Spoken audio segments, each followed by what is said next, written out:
Donasi dakwah Yufid. Yuk berikan amal jariah terbaik Anda untuk dakwah dan pendidikan Islam.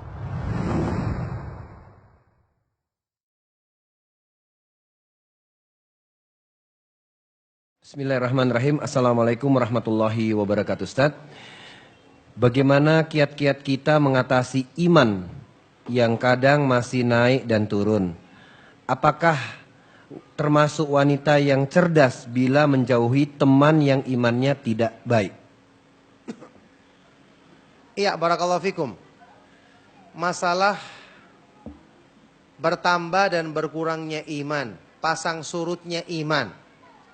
Ini adalah perkara yang memang terjadi karena iman itu bertambah dengan kebaikan-kebaikan yang kita lakukan dan berkurang dengan perbuatan-perbuatan maksiat yang dilakukan oleh manusia. Maka kiat untuk menjaganya tidak lain. Yang pertama dan paling utama adalah berdoa kepada Allah Subhanahu wa taala karena Dialah yang Maha Kuasa untuk selalu menguatkan hati kita di atas kebenaran. Ya muqallibal qulub tsabbit qalbi ala dinik. Wahai Allah yang membolak-balikan hati, kuatkanlah hatiku di atas agamamu. Berdoa kepada Allah. Kemudian karena bertambahnya iman dan berkurangnya iman itu ada sebabnya, ya kita tetapi sebab-sebabnya. Sebab-sebab yang menambah iman kita tetapi, kita tambah. Seperti menghadiri majelis ilmu, melakukan kebaikan-kebaikan, bergaul dengan orang-orang yang baik. Sebab-sebab yang mengurangi iman atau melemahkan iman kita jauhi. Supaya tidak menimpa kita hal-hal yang buruk yang mungkin akan terjadi sewaktu iman kita sedang turun.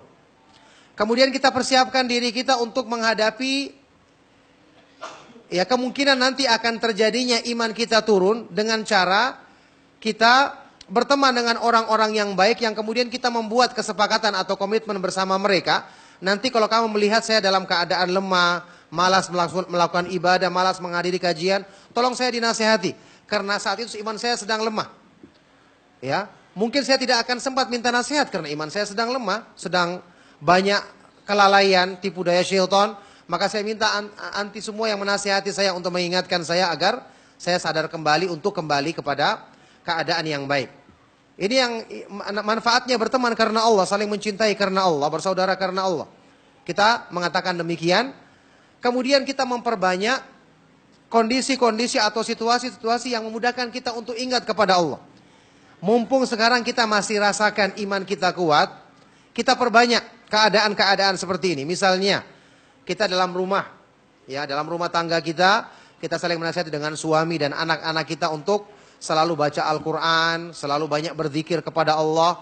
Satu saat kita sedang lalai, mungkin anak kita yang mengingatkan kita. Mereka ketika sedang mengulangi hafalan bacaan Al-Quran, kita akan sadar ternyata anak kita yang mengingatkan kita.